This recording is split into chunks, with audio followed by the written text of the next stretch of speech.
Good morning, guys. We are going to keep going with our book Wonder, and we are going to read pages 47 through 62 together. And like I mentioned before, if you have the book, feel free to read along with me, or you could just listen to me read if you miss my voice so much.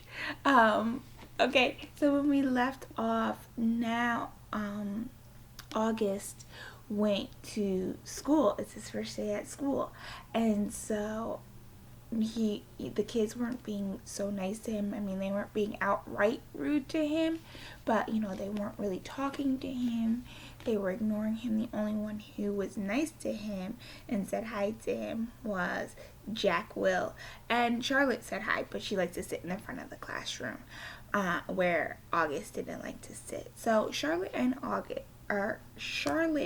Jack Will were being nice, and remember, Julian was being very disrespectful, making comments, being very sneaky about his comments so that other people wouldn't understand what he was saying, but August understood. So let's continue.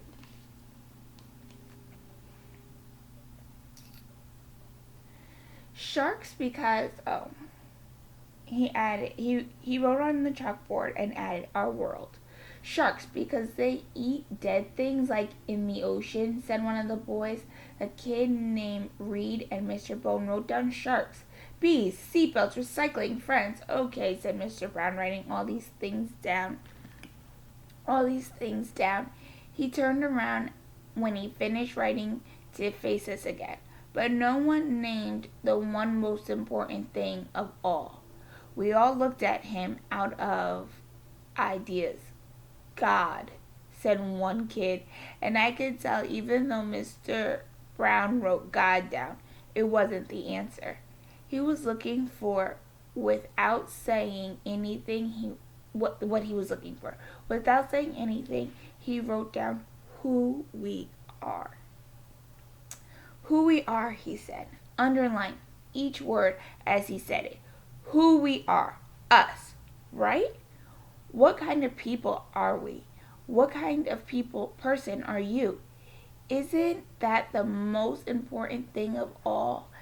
Isn't that the kind of question we should be asking ourselves all the time? What kind of person am I? Did anyone happen to notice the plaque Sorry. Did anyone notice the plaque next to the door of this school? Anyone read what it says? Anyone? He looked around, but no one answers. It said, "Know thyself," he said, smiling and nodding. And learning who you are is what you're here to do. I know we're here to learn English, Jack cracked. I thought we were here to learn English, Jack cracked, which made everyone laugh. Oh yeah, that too, Mr. Brown said. And which I thought was very cool of him. He turned around and wrote big huge black letters that spread all the way across the chalkboard. Mr. Brown's September precept. When given the choice between right or kind, choose kind. Okay, so everybody, he said, facing us again, I want you to start a brand new section in your notebook called Mr. Brown's Precepts. He kept talking as we did. He kept talking as we did. What was he telling us to do? As Miss O's getting tongue-tied. He kept talking as we did what he was telling us to do. But today, he put today's date at the top of the first page. And from on, at the beginning of every month, I'm going to write a new Mr. Brown precept on the chalkboard. And you're going to write it down in your notebook. Then we're going to discuss what that precept and what it means.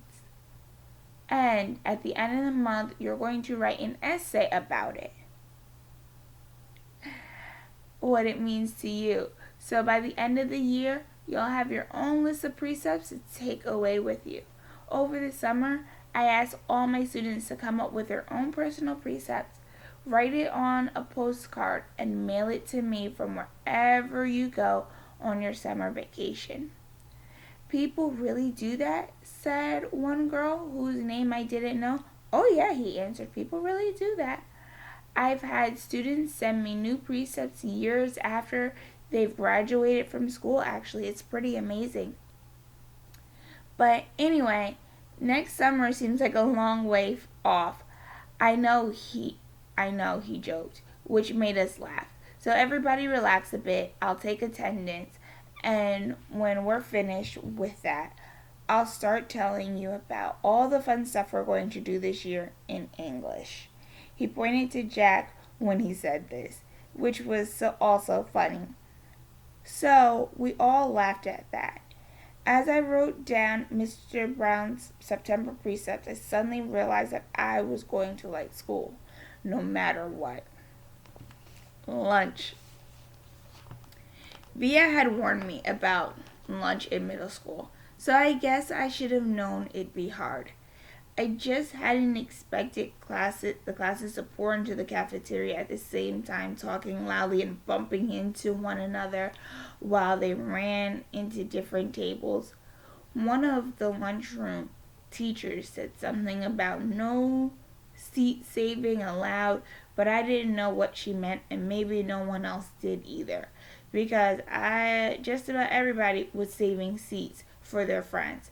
I tried to sit down at one table, but the kid next to me said, "Oh, sorry, but someone else is sitting here." So I moved to an empty table and just waited for everyone to finish stampeding and the lunchroom teacher to tell us what to do next. As she started telling the cafeteria rules, I looked around to see where Jack Will was sitting, but I didn't see him on my side of the room. Kids were still coming in, and the teacher started calling the first few tables to their trays and stand in line on the counter. And stand on line at the counter. Julian, Henry, and Miles were sitting at the table towards the back of the room. Mom had packed me a cheese sandwich, graham crackers, and juice box, so I didn't need to stand on line when my table was called. Instead, I concentrated on opening my backpack, pulling out my lunch bag, and slowly opening the aluminum foil wrapping of my sandwich. I could tell I was being stared at without even looking up. I knew that people were nudging each other, watching out of the corner of their eyes. I thought I was one of I thought I was used to those kinds of stares by now, but I guess I wasn't. There was one table of girls I knew were whispering about me because they were talking behind their hands.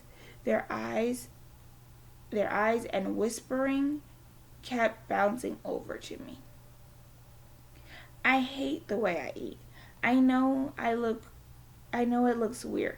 I had a surgery to fix my cleft palate when I was a baby, and then the second cleft surgery when I was 4, but I still have a hole in the roof of my mouth. And even though I had jaw alignment surgery a few years ago, I have to chew in the front of my mouth. I didn't even realize how it looked until I was at a birthday party once, and one of the kids told the mom of the birthday boy he didn't want crumbs shooting out of my mouth. He didn't want to sit next to me because I was too messy and all the food of the crumbs shooting out of my mouth. I know the kid wasn't trying to be mean, but he got in big trouble later, and his mom called my mom to apologize. When I got home from the party, I went to the bathroom mirror and started eating a saltine cracker to see what I looked like when I was chewing. The kid was right. I eat like a tortoise. If you've ever seen a tortoise eating, like some prehistoric swamp thing. The summer table. Hey, is this seat taken? I looked up, and a girl I've never seen before was standing across from my table with a lunch tray full of food. She had a long, wavy brown hair and wore a brown T-shirt with a purple peace sign on it. Oh no! Oh no! I said. She put her lunch tray on the table and plopped her backpack on the floor and sat down across from me. She started to eat mac and cheese on her plate. Ugh, she said after swallowing her first bite.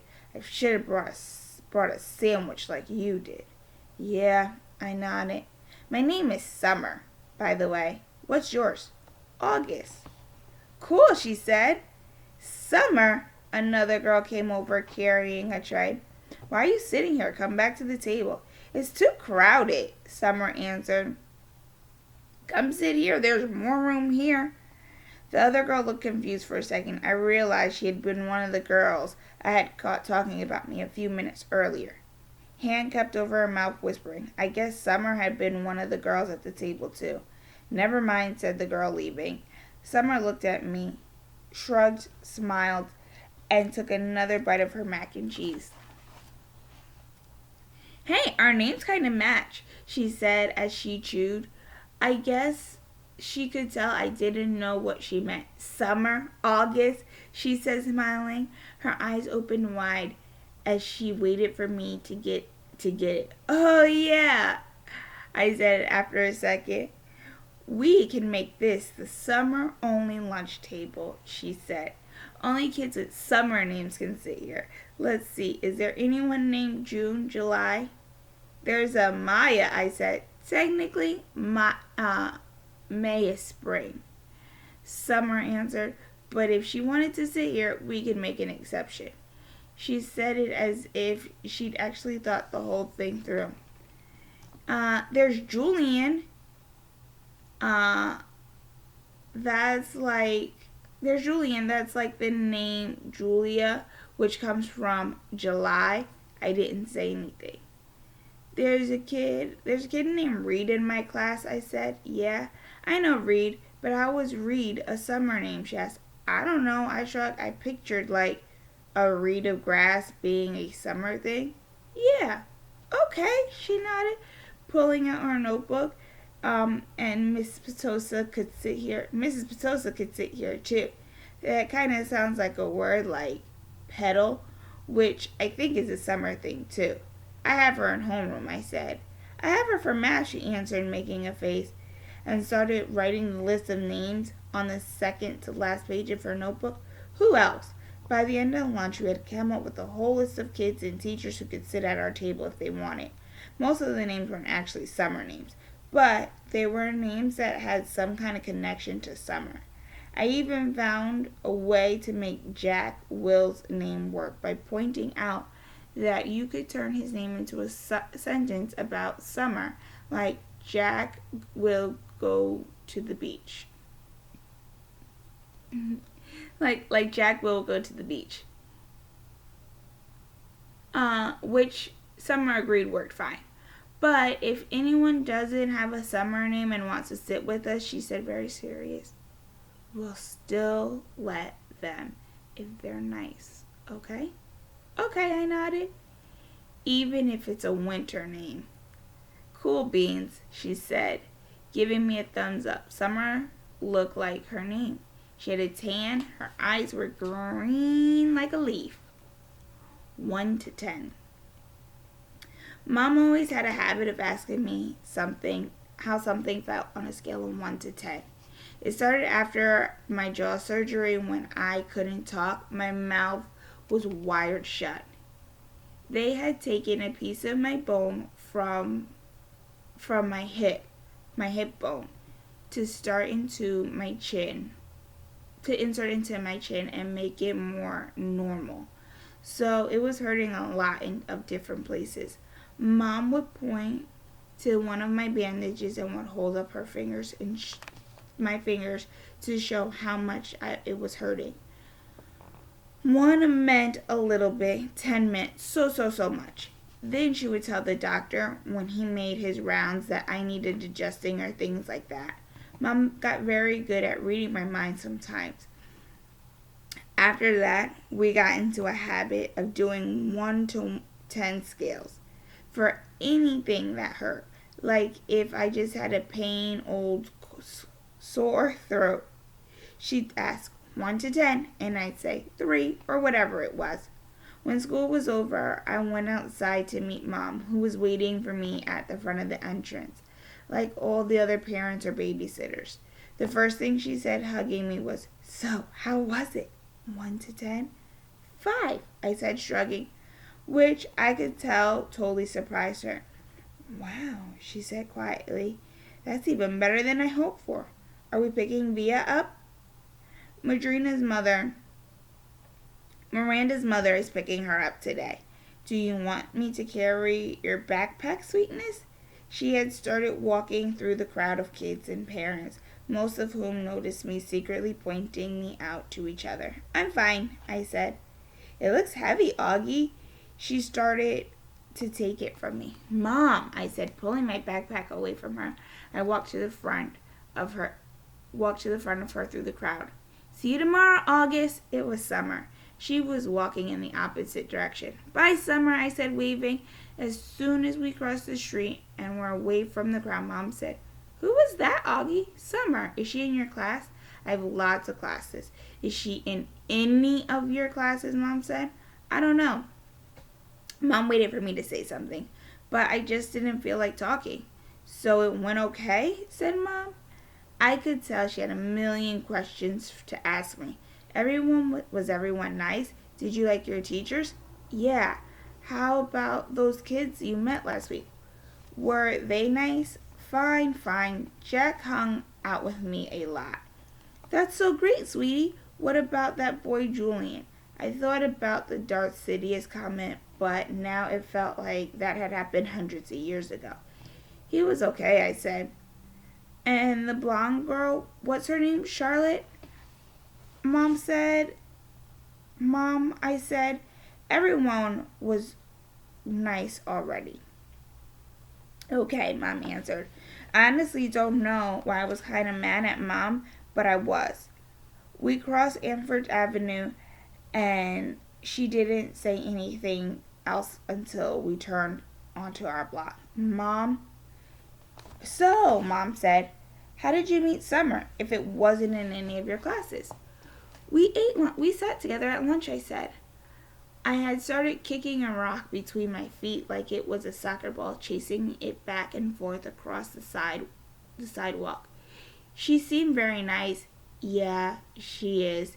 She's very pretty," Mom said. "Yeah, I know," I answered. We're kind of like Beauty and the Beast." I didn't wait to see Mom's reaction. I just started running down the sidewalk after the rock, which I had kicked so hard as I could in front of me. Padawan. That night I cut off the little braid on the back of my head. Dad noticed first. "Oh, good," he said. "I never liked that thing anyway." Via couldn't believe I had cut it off. "It took years to grow," she said, almost like she was angry. "Why did you cut it off?" "I don't know," I answered. "Did someone make fun of it?" "Nope." "Did you tell Christopher you were cutting it off?" "We're not even friends anymore." "That's not true," she said. "I can't believe you just cut it off like that," she said snidely, and then practically slammed my bedroom door as she left. I was snuggling with Daisy on my bed when Dad came in to tuck me in later. He scooched Daisy over gently and laid down next to me on the blanket. "So, Augie," he said, "it was really an okay day?" He got that from an old cartoon about a hound named Augie Doggie. By the way, he had brought it for me on eBay, and when I was about 4, and we watched it a lot for a while, especially in the hospital. He could call me Augie Doggie, and I would call him dear old Dad, like the puppy called the Dash Hound Dad on the show. "Yeah, it was totally okay," I said, nodding. You've been quiet all night. I guess I'm tired. It was a long day, huh? I nodded. But it was really okay? I nodded again. Dad didn't say anything. So after the few seconds, I said, "It was better than okay, actually." "That's great," said Augie. He said quietly, kissing my forehead. "So, it looks like it was a good call Mom made your school for you going to school." "Yeah, but I can stop going if I want to, right?" "That's the deal." "Yes," he answered. "Though I guess it would depend on why you wanted to stop going, too. You'd have to let us know. You'd have to talk to us and tell us about how you were feeling and if anything bad was happening, okay? You promise to tell us?" "Yeah." "So you could tell. So, can I ask you anything? Are you mad at Mom or something? You've been kind of huffy with her all night long." Augie, I'm as much to blame for sending you to school as she is." "No, she's more to blame. It was her idea." Mom knocked on the door just then and peeked her head inside the room. "Just wanted to say good night," she said. She looked up. She looked kind of shy for a second. "Hi, Mama," Dad said, picking up his hand and waving it to her. "I heard you cut off your braid," Mom said to me, sitting down at the edge of her bed next to Daisy. It's not a big deal," I said quickly. "I didn't say it was," said Mom. "Why don't you put Augie to bed tonight?" Dad said to Mom, getting up. "I've got some work to do anyway." "Good night, my son. That's another part of our Augie Doggy routine, though I wasn't in the mood to say good night, dear old Dad. "I'm proud of you," said Dad. Then he got out of bed. Mom and Dad had always taken turns putting me to bed. I know it's kind of a little babyish for me to still have them do that, but that's just how it was with us. "Will you check on Via?" Mom said to Dad.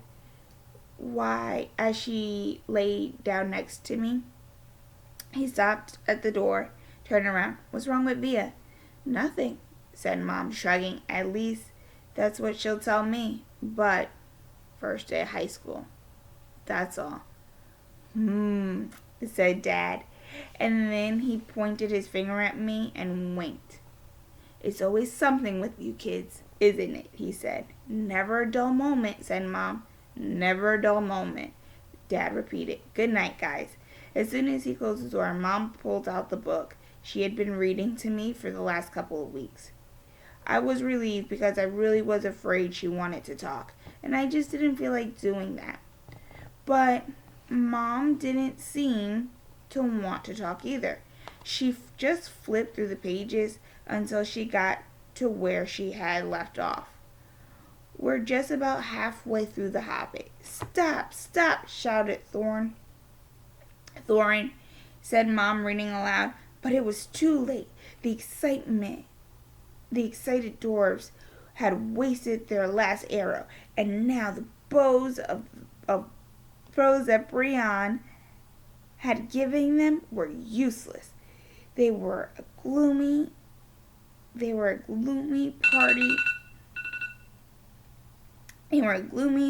party that night. The gloom gathered still deeper on them in the following days. They had crossed the enchanted stream, but beyond it the path seemed to straggle on just as before, and in the forest they could see no change. I'm not sure why all of a sudden I started to cry. Mom put the book down and wrapped her arms around me. She didn't seem surprised that I was crying. "It's okay," she just whispered in my ear. "It'll be okay." "I'm sorry," I said between sniffles. "Shh," she said, wiping my tears away with the back of her hand. You've had nothing to be sorry about it. Why do I have to be so ugly, Mommy? I whispered. No, baby, you're not. I know I am. She kissed me all over my face. She kissed my eyes that came down too far. She kissed my cheeks and looked at me. Sorry, guys. She kissed me all over my face. She kissed my eyes that came too far. She kissed my cheeks that looked punched in. She kissed my tortoise mouth. She said in soft words that I know were meant to help me, but couldn't change my face. Wake me up when September ends. The rest of September was hard. I wasn't used to getting up so early. I wasn't used to the whole notion of homework, and I got my first quiz at the end of the month. I also didn't like how I had no free time anymore. Before I was able to play whenever I wanted to, but now it felt like I always had stuff to do for school, and being at school was awful in the beginning. Every new class I had was like a new chance for kids to not stare at me. They had to sneak peeks at me from behind their notebooks or when they thought I wasn't looking. They would take the longest way around to avoid bumping into me in any way. I had some germ that they could catch, like my face was contagious. In the hallway, which were always crowded, my face would always surprise some unexpected kid who maybe haven't heard about me. The kid would make the sound you make when you hold your breath before going underwater, like sound. This happened maybe 4 or 5 times a day for the first few weeks. On the stairs, in front of the lockers, in the library, 500 kids in the school. Eventually, everyone was going to see my face at some time. And I knew after the first couple of days, the word had gotten around about me. Because every once in a while, I'll catch a kid elbowing his friends as they pass me, or walking behind their hands as I walked by them. I could only imagine what they were saying about me. Actually, I prefer not to even imagine it. I am not saying that they're doing any of this stuff to be things in a mean way. By no way. Not once did any kid laugh or make noises or do anything like that. They were just being normal, dumb kids. I know that. I kind of wanted to tell them that. Like, it's okay. I know I'm weird looking. Take a look. I don't bite. Hey, the truth is, if a wonky started going to the school and all of a sudden, I'd be curious. I'd probably stare a bit. And if I was walking with Jack or Summer, I'd probably whisper to them, hey, there's a wonky. And if the wonky caught me saying that, he knew I wasn't trying to be mean, but I was pointing out the fact that he's a wonky. It took about 1 week for the kids in the class to get used to my face. These were the kids I'd see every day in all my classes. It took about 2 weeks for the rest of the kids in my grade to get used to my face. These were the kids I'd see in the cafeteria, yard time, PE, music, computer class. It took about a month for the rest of the kids in the entire school to get used to it. These were the kids in all the other grades. They were the big kids, some of them. Some of them had crazy haircuts. Some of them had earrings in their noses. Some of them had pimples.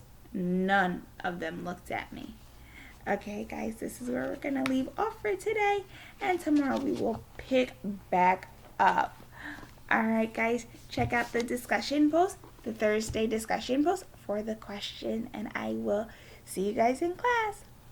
Bye.